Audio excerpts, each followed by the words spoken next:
Hello again and welcome back everybody to another edition of the Row Report. I am your Row 2IC and today we're going to do our continued news coverage from around the world and here in the United States.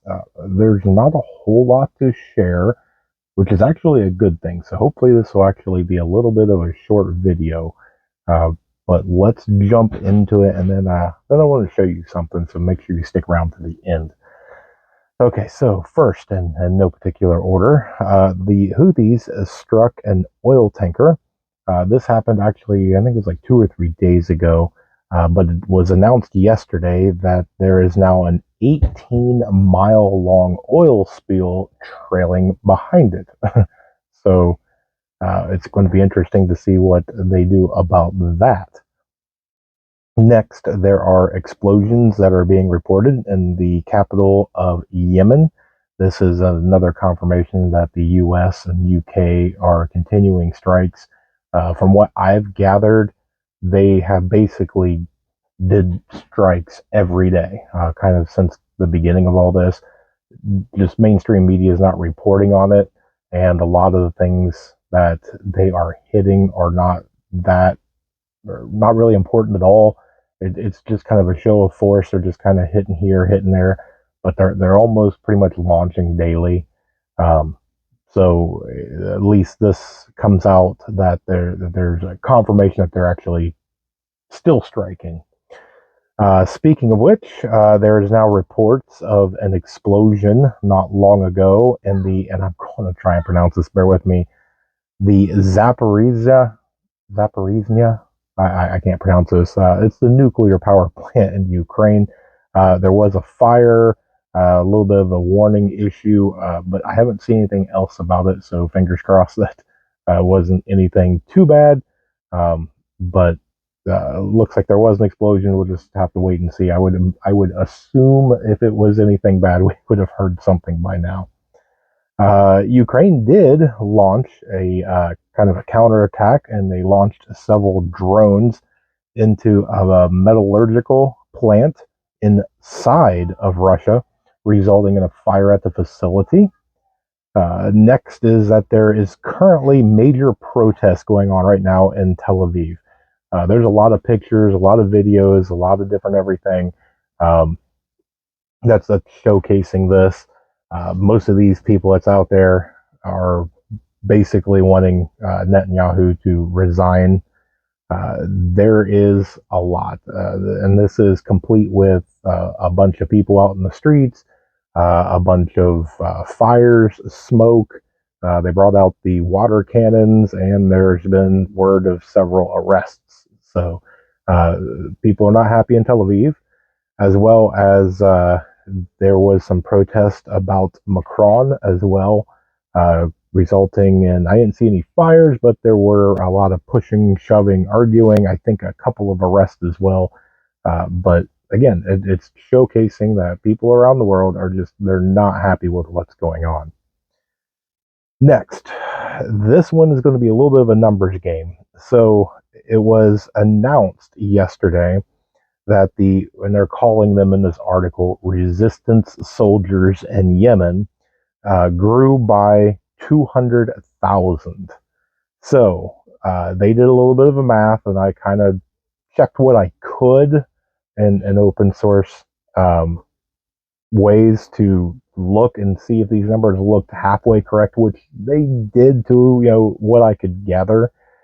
But if you take a look at their numbers, their resistance is about 1.4 million. Okay. And then if you take a look at what would be if a conflict just broke out. So let's just draw the line, and let's say that WW3 started and you're going to have one side versus another. So if you take the main ones of those resistance, that's 1.4 million. Russia at about 1.15-ish, somewhere around there. And China of about 2 million. And then you would basically have the US and NATO, US coming in at about 1.35 million and NATO at about 2.7-ish million, something like that. So adding all those together, you would have the US and NATO-ish coming in somewhere about that 4 million, just over 4 million. And then if you add in all those resistance-ish people, the Russia, the China, and things like that, you're coming in at almost 4.6 million. So numbers are there, but just to give you a little bit of a numbers game. Moving over into the United States, again, not much, and actually, thank God. Um, so yesterday, they did come out with the announcement that there was a National Guard helicopter that crashed in Booneville, Mississippi. I was looking into a lot of that. A lot of mainstream goes one way. A lot of the non-mainstream has different opinions on this. So I'm going to stick with what everybody agrees with, that a National Guard helicopter crashed. So prayers go out to all those affected by that. Next is, I'm sure a lot of you, if you're on any sort of social media, have seen, there is a video that is making its rounds, and it's showing a man who claims that he is from Syria, as he has just crossed the U.S. border illegally, and he was wearing 511 jacket.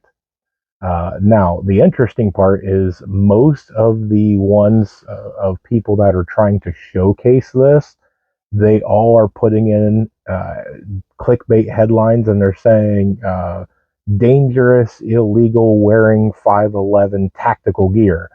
And I have watched that video and looked at some other pictures and different things. I don't see any tactical anything that any of them guys had. A couple of them had some like fanny packs and some other things. Um, it was a jacket is all it is. I think that one got way blown out of the water. I mean, it's one of those ones, somebody could pick that up from a thrift store. It could have been mailed somewhere. It could have been given to him. It could have been, I mean, he could have gone on eBay or whatever, or Alibaba, and bought it. I mean, who knows? But it's just odd the way that, you know, a lot of the younger generation will look at that picture, see the little logo right there, have no idea what it is, read the headline of, you know, dangerous, illegal, wears tactical gear, and then they'll put in, you know, 511 tactical into Google, see that, you know, who they are as a company, and there you go, connections made. So again, make sure you read articles, go in, look for yourself, make up your own mind about all this stuff. Don't get caught up by, you know, a simple picture. There's different sides to every single story. Next is going to be the update on the balloon. So NORAD did send up military aircraft to intercept this balloon. They made the interception over Utah, somewhere about 45,000 feet up. Now, there is no official word on this as of where it came from or who owns this, but they have deemed it as no threat. And now, I know that some of you are probably going, no, no, no, there's, you know, the word came out that it was an amateur balloon.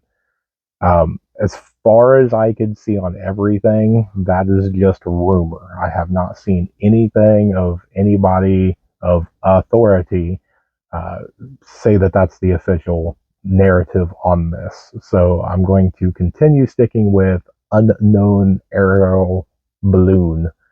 But yes, I did also, before I get somebody that jumps down into the comment sections, of the other rumor, which I don't know if you want to call it a rumor. Let's call it a theory that the timing of this balloon and the cell phone outages is a bit suspicious. I will definitely give you that. The only thing, and this is just me, okay, so bear with me a second. Uh, yes, we don't know exactly where that balloon, you know, was exactly at the time of the cell phone outages, but most of everything started East Coast, and then it kind of seemed to spread West Coast.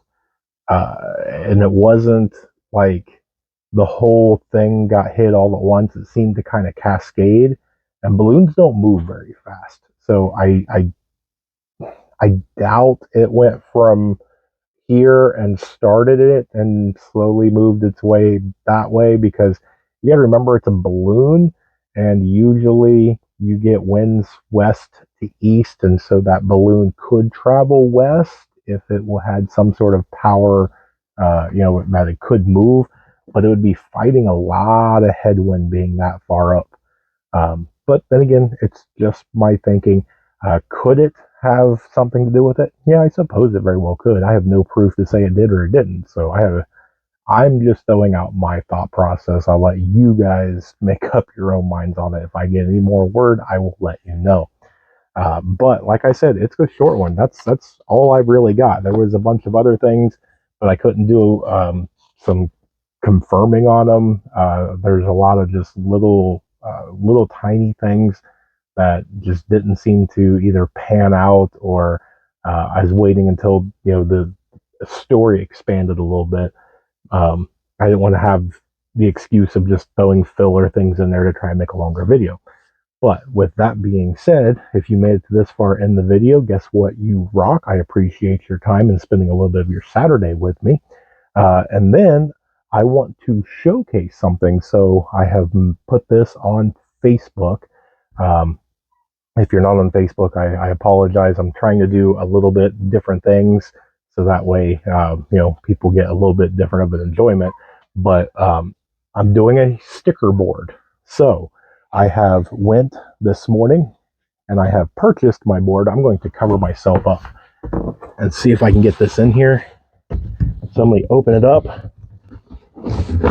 Oh no, oh, it's too high. Let's see if I can get it a little bit better angled. There we go. As you can see, I've just started, and so I've only got a handful of stickers on there as of right now. Yes, I shamelessly put my own sticker on there because it's my board, and so I'm going to put my own sticker. But as I collect stickers, which I have a whole stack of stickers somewhere, I've just got to find them. But if you would like your sticker to be put on the sticker board, down in the description section of every single video is my P.O. box. Go ahead and send me a sticker. I'll give you a shout out and we'll throw you on the sticker board. Eventually, this will have a hanging spot behind me to where in most videos, the sticker board will be there. And so it's just a way, because I am such a fan of networking. I want to make sure that, I get as many people out there as possible. So again, if you have a sticker, you want me to put you on my sticker board, feel free, send me a sticker. I'll give you a shout out. We'll throw you on a sticker board, and I want to try and fill this up. So we'll see how all that goes. But yeah, if you made it this far, guess what? You rock. You get it again. Appreciate you for spending a little bit of time with me, and that's all I've got for you. So stay tuned. More information come. God bless each and every one of you. And remember, above all else, remember to remain united, because we're all prepping in this together.